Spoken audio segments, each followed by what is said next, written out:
Nyuma y'uko M23 ifashe umujyi wa Goma nk'uko amategeko mpuzamahanga abivuga, abacanshuro ni ukuvuga abanyamahanga barwanaga ku ruhande rwa leta ya Congo, uyu munsi tariki 29 z'ukwa mbere 2025, M23 yabaretse baza hano iwacu mu Rwanda kugira ngo bazabone uko basubira mu bihugu byabo.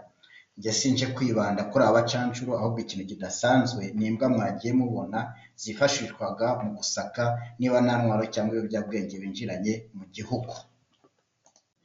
Niba nawe ujya ukora ingendo n'indege, si ubwa mbere waba ubonye imbwa zifashishwa mu gusaka, kuko ku kibuga cy'indege i Kanombe zirahari. Nakunze kutabyitaho ngo menye ibyazo, ariko mw'abakunzi bacu umunsi twabateguriye ku buryo burambuye ikiganiro gituma mubisobanukirwa. Ese izi mbwa ni nyakabwana dusanzwe tuzi? Ese zikura he ubushobozi butuma zimenya gutandukanya ahantu hari igisasu n'aho kitari? Ese zijya mu mashuri kubyiga? Ese zirya iki ndetse n'ibindi bijyanye nabyo? Ese mu Rwanda bazitoranya gute? Wari uzi se ko akazi imbwa ikora ari imwe kangana n'akakorwa n'abapolisi 50? Uzi amoko atatu y'imbwa polisi ikenera? Ese wari uzi ko nazo zigira amapeti? Ese waba uzi aho mu Rwanda zororerwa? Ibi byose ntukure ugutwi kwawe hano, tugiye kubiva imuzi. Kimwe mu bituma imbwa zifashishwa mu rwego rwa polisi arizo bita polisi services dogs, ni uko zigira umuvuduko mwinshi cyane usanga abantu tutagira. Urugero bavuga ko imbwa ishobora kugera ku muvuduko wa kilometero 48 ku isaha, mu gihe twebwe twiruka kilometero 15 mu isaha. Kubera rero uyu muvuduko, niyo mpamvu imbwa nazo zigeze gute zifashishwa cyane mu bikorwa bya polisi, kuko zifite ubushobozi umuntu atagira mu bijyanye no kwirukanka. Imbwa kandi zifite ubushobozi bwo gusensinga ibintu umuntu adashobora gusensinga, urugero nk'amaserizi umuntu atunze atuma uhumurirwa n'ibintu bitandukanye. Umuntu afite serizi zigera kuri miliyoni 5, mu gihe imbwa yo ifite serizi zipima cyangwa se zo guhumurirwa zigera kuri miliyari 225. Bishatse kuvuga ko imbwa ifite ubushobozi bwinshi cyane bwo guhumurirwa n'ibintu umuntu atabasha kubona, n'ibiyobyabwenge cyangwa ibindi bintu bifite impumuro umuntu atabasha kumva. Imbwa ziba zifite ubushobozi bwo kubihumurirwa kubera umubare w'amaserizi zifite umuntu atagize gute, umuntu atatunze. Ikindi gituma imbwa bazihitamo mu gukoreshwa mu bikorwa bya polisi ni uko imbwa zigize gute zifata ibyemezo vuba. Akenshi usanga twebwe abantu tubanza gutekereza cyane mbere yo gufata icyemezo. Niba ari nk'umujura waje ukavuga uti reka njye kureba igikoresho ndi bwifashishe, ukaba watekereza ati se buriya ntabwo afite intwaro iruta iyo mfite, ariko mu gihe imbwa y'ako kanya itagira gute ihita igenda ikirukanka, igahita ishyira ibikorwa, igahita yirukanka ifata nk'uwo mujura. Niyo ngo abantu dufata umwanya wo gutekereza cyane mbere yo gufata icyemezo. Ibyo rero biri mu bituma imbwa bagira gute, imbwa bazikoresha cyane. Ikindi nanone, imbwa yumvira amabwiriza umuntu ayihaye, ikubaha umuyobozi kuruta abantu. Twebwe akenshi bisaba yuko umuntu asobanura ibintu byinshi cyane, abantu bagakora discussion, mu gihe imbwa umuyobozi wayo amategeko ayihaye iyubahiriza uko yayahaye. Kuva muri 2015 hatangijwe brigade mu Rwanda, muri polisi y'u Rwanda ishinzwe gukoresha imbwa mu kurwanya ibyaha. Iyo brigade rero ishingwa muri 2015, batangira hari imbwa 3 zonyine gusa. Twababwira ko mu moko agera kuri 3 polisi y'u Rwanda ikoresha z'imbwa hari ubwo bita German Shepherd, English Springer Spaniel na Labrador Retriever. Ayo moko yose afite ubushobozi bwo gutahura ibiyobyabwenge n'ibiturika, ariko agira itandukaniro hashingiwe ku bunini bwazo no ku muvuduko wazo.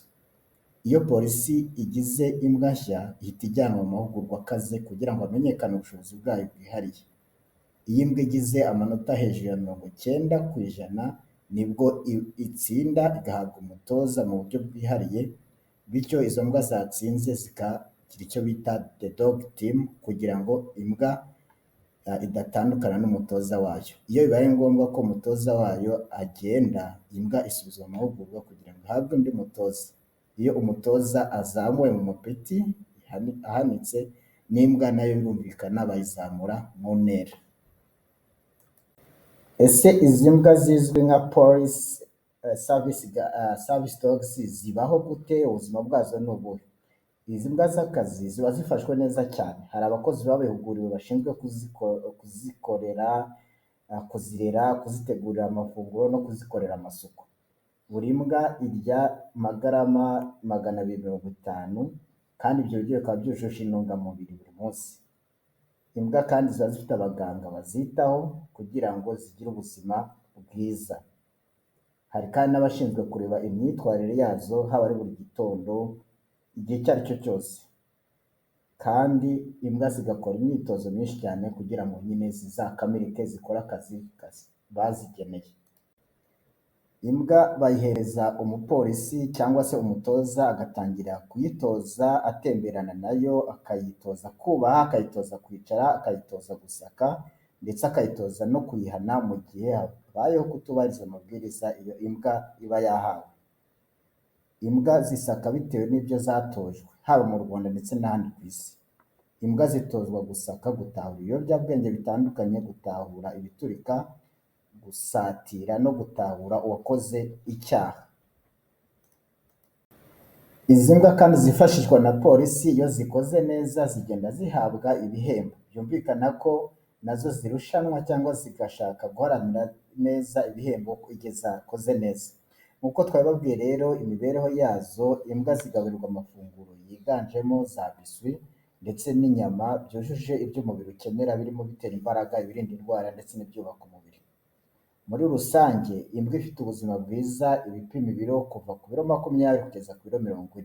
Mu kugaburira ziriya mbwa zikoreshwa na polisi hashingirwa ku biro zipima, aho ifite bike ihabwa ifunguro ryinshi, mu gihe ifite byinshi muganga asaba ko yaboneza imirire ikarya ibyo ijyanye n'uko ingana. Ese ubuvuzi n'isuku yazo byo bimeze gute? Kimwe n'umuntu, izi mbwa iyo ubuzima bwazo butameze neza zigaragaza ibimenyetso by'uburwayi birimo kurira ndetse no gucika intege, icyo gihe abaganga bihutira kuyijyana mu cyumba cyagenewe ubuvuzi aricyo bita clinic room, hakabaho kuyifata ibizamini, nyuma ikaza guhabwa imiti kandi abaganga bagakomeza kuyikurikirana umunsi ku munsi. Mu rwego rwo kuzirinda uburwayi kandi isuku yazo yitabwaho cyane kuko zifite ubwogero bugezweho ndetse n'amasabune yabugenewe arizo bita dog shampoo, akoreshwa mu kuzuhagira kugira ngo azikize umwanda ndetse n'udukoko dushobora kuzitera indwara z'uruhu.